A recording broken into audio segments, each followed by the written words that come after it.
What's up, people? Welcome back to another episode. You're probably gonna hear the dogs playing over here on the side.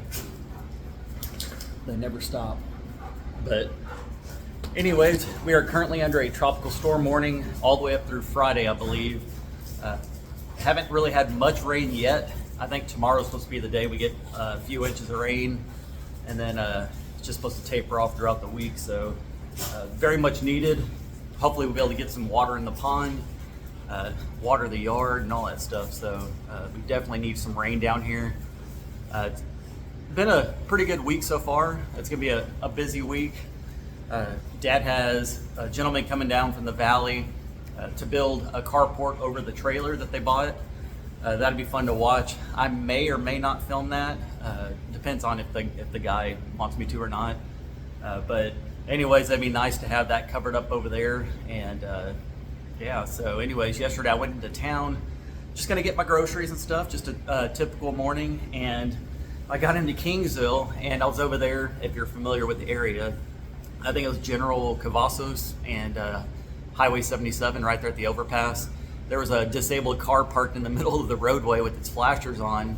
And I noticed people kept, when I was coming up under the highway, I was going towards Walmart, and people kept pulling up behind the car, and then they would go around the car. Nobody wanted to help them.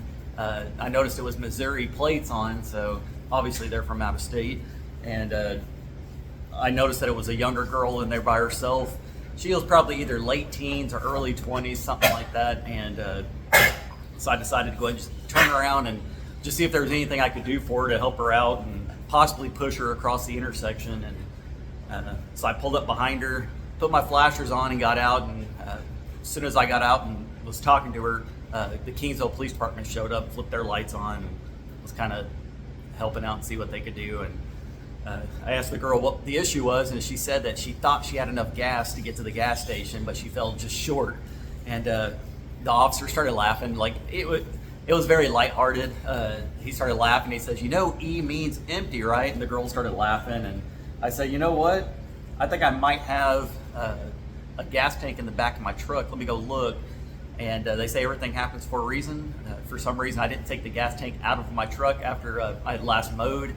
I had probably had about, I don't know, maybe a gallon or a gallon and a half in there. So I told her, "Let me go grab my gas tank, and I'll give you enough gas to hopefully we can get you to where you need to go." And so I put it in there, and of course the gas tank, or my gas can, the lid on it's not the best, so it was just leaking down the side of her car. I said, "I'm sorry, I'm trying to get as much as I can inside your car."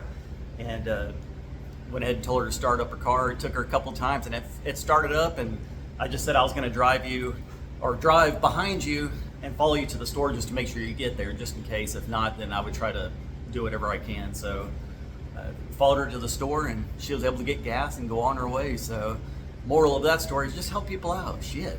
I mean, most people don't want to take the time to help somebody out, but if you're stranded on the side of the road, you're wondering why all these people are going by you and not helping you out. So I'm not very good at mechanic work or anything like that, but I was trying to see whatever I could do to help her out. Maybe she didn't have a cell phone on her. I don't know. Most people do, but you never know. It could have just been where she just needed to use a cell phone. It could have been something wrong with the battery or anything. Luckily, it was just gas, and luckily I had a gas tank. So she's on her way now. I don't know her name. I don't know anything else about her. All I know is that she went on her way, and she was good. And then right after that, I got a phone call from Matt.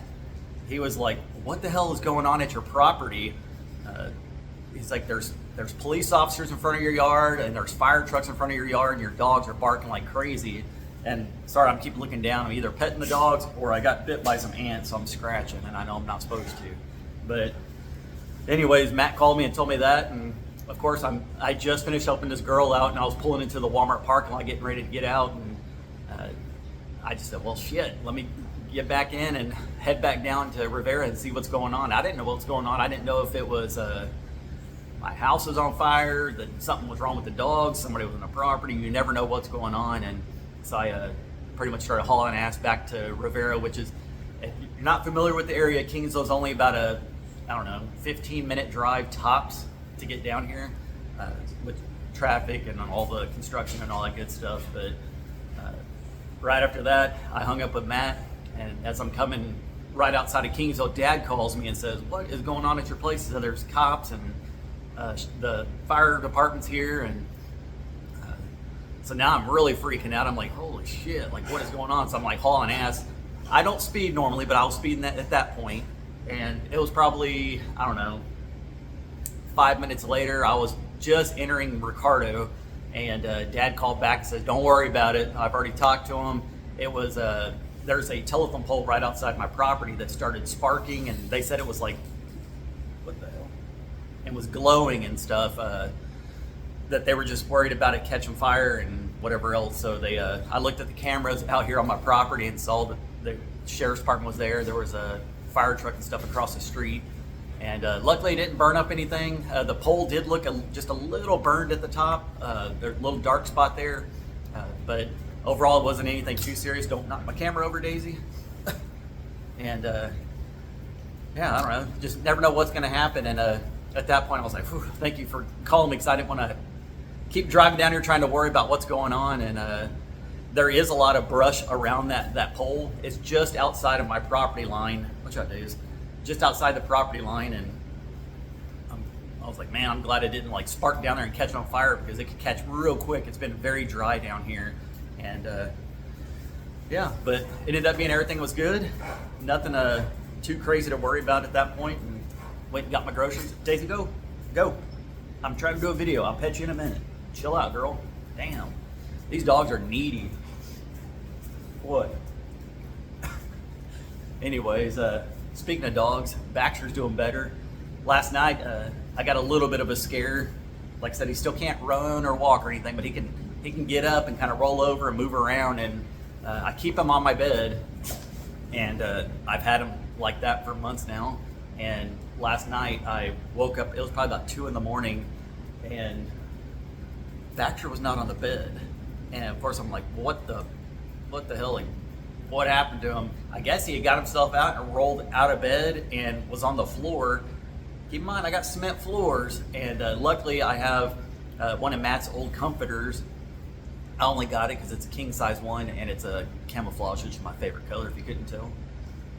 But anyways, he rolled off the bed and landed on part of the comforter, so it padded his fall. And I got down, I was like, "Baxter, you okay?" And he just looks up at me and starts wagging his tail. I said, "You're good." So I picked him back up, put him back in bed, and he crashed out. And I don't know, it's funny, I'll put him at the foot of the bed, and I'm not saying that because I only got 1 foot, but I put him at the foot of the bed.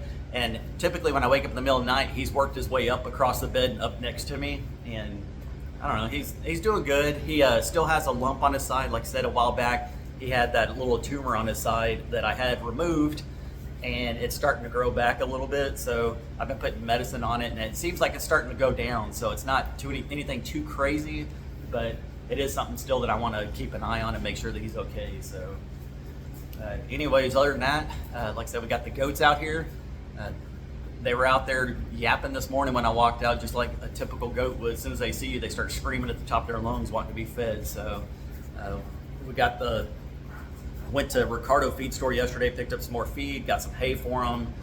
Went over to Mom and Dad's, got some of their goat supplies, an extra trash can for feed, and then a 55-gallon barrel that we had cut in half for a feed trough. So the goats are all set. The chickens like having the goats back out there, and overall I like having them out there as well. It's fun to have the goats. I like seeing them.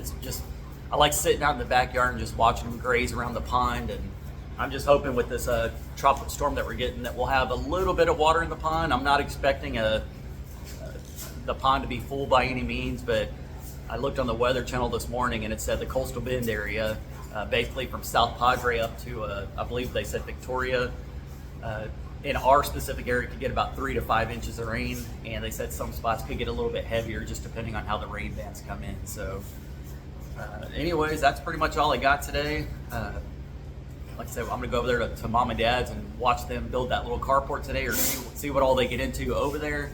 And I may or may not film that. If not, then I'll start working on the layout of the house, where I want to put all my electrical outlets, the switches, and like I said on the other video on the main channel, just stuff where I need to beef up the walls for the toilet paper hole roller, for the poles for the rails for my shower and other things like that. So anyways, I do appreciate you guys for watching.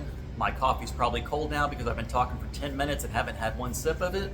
So I'm gonna go ahead and enjoy this coffee. Hope you guys have a great day, and I will catch y'all on the next one. Go Trump! Boom! Get that old man out of office. Bye guys.